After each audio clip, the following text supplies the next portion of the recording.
የወንጀለኞች ባህሪ በጣም የሚያስቅም ማለት ነው።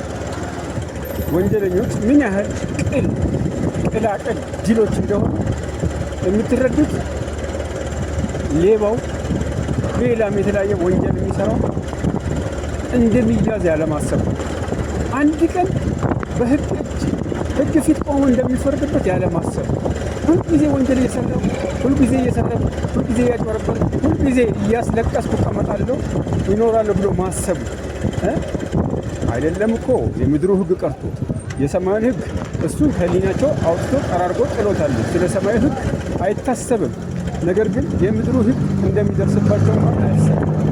ምን ያህል ጅል እንደሆኑ በዚህ መረዳት ይቻላል። እውነቴን ነው የምላችሁ።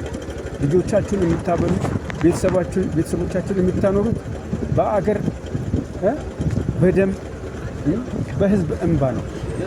ታቀቡ። ከዚህ ከወንጀል ስራችሁ ታቀቡ እባካችሁ። እኔ የምመክራችሁ አንድ ቀን በህግ እጅ መግባት አለና ይሄ ነገር ያስጠይቀኛል የሚለውን አስቡ። ህሊናችሁ አስቡ።